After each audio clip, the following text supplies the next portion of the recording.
కావ్య గారు ఎలా ఉన్నారు? ఫైన్ అండి, మీరు ఎలా ఉన్నారు? బాగున్నాను. సో మొత్తం కొత్తగా అనిపిస్తుంది రాజకీయాలు? ప్రత్యక్షంగా అయితే కొత్తగానే ఉంది. So doctor Kavya, politician Kavya ఎందుకు కావాలనుకున్నారు? డాక్టర్ అవ్వడానికి కూడా చిన్నప్పటి నుంచే ఒక సోషల్ సర్వీస్ చేద్దాము, మన వంతుగా ఇతరులకు సాయం చేయాలి, అది పేషెంట్స్ అయినా కానీ ఆ విధంగా కూడా మనం వాళ్ళకి ట్రీట్మెంట్ ఇవ్వచ్చు, వాళ్ళకు సాటిస్ఫాక్షన్ ఇవ్వచ్చు, ఒక రిలీఫ్ ఇవ్వచ్చు అని చెప్పేసి డాక్టర్ వృత్తి ఎంచుకోవడం జరిగింది. అక్కడ మనము కొద్ది మందిని మాత్రమే 100 నుంచి 1000 మందికి ట్రీట్మెంట్ ఇవ్వగలము, లేదా వాళ్ళ సమస్య తీర్చగలము. అదే సొసైటీలో కూడా చూసుకుంటే అనేక సమస్యలు ఉన్నాయి.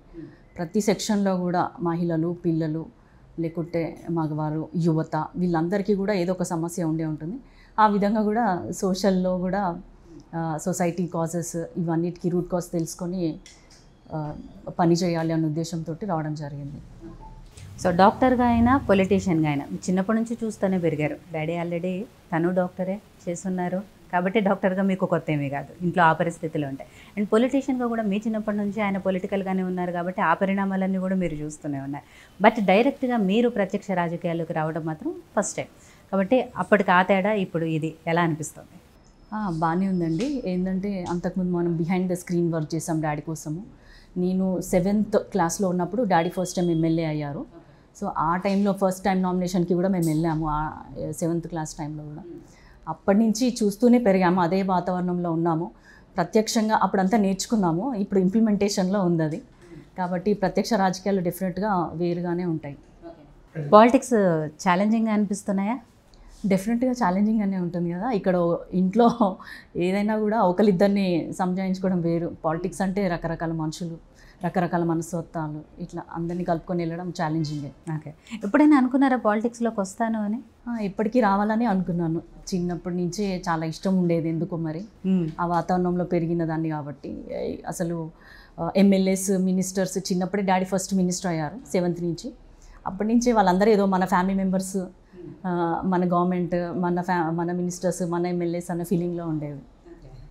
సో చిన్నప్పటి నుంచి కూడా రాజకీయాలు, ఇటు డాక్టర్ వృత్తి రెండు ఇష్టమే మీకు? రెండు కూడా ఇప్పుడు ఇష్టమైన కెరీర్లుగానే మార్చుకుంటున్నారు కాబట్టి డాక్టర్గా ఈజీగా ఉందా, పొలిటికల్గా ఈజీగా? అయితే డాక్టర్గా కూడా 20 years మన ఏజ్, ఈ ఏజ్లో చాలామంది ఎంజాయ్ చేస్తారు, కానీ డాక్టర్స్, మెడికోస్కి అది ఉండదు కంఫర్ట్.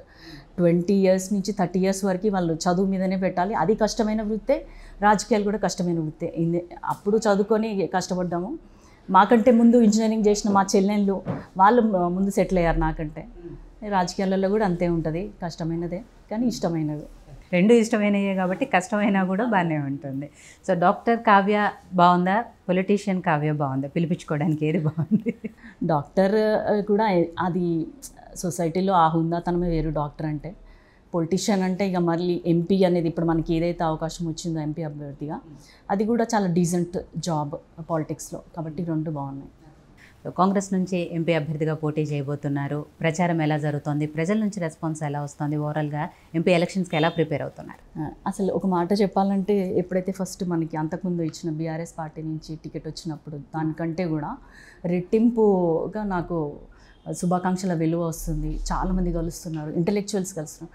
డిఫరెన్స్ కనిపిస్తుంది నాకు. ఇంటలెక్చువల్స్ కానీ, గవర్నమెంట్ జాబ్ హోల్డర్స్ కానీ, తర్వాత చాలామంది యువత, అమ్మాయిలు, మహిళలు, చాలామంది అన్ని సెక్షన్స్ నుంచి కూడా వచ్చి మనల్ని కంగ్రాచులేట్ చేస్తున్నారు. గుడ్ టైంలో గుడ్ డిసిషన్ తీసుకున్నారు అని అంటున్నారు.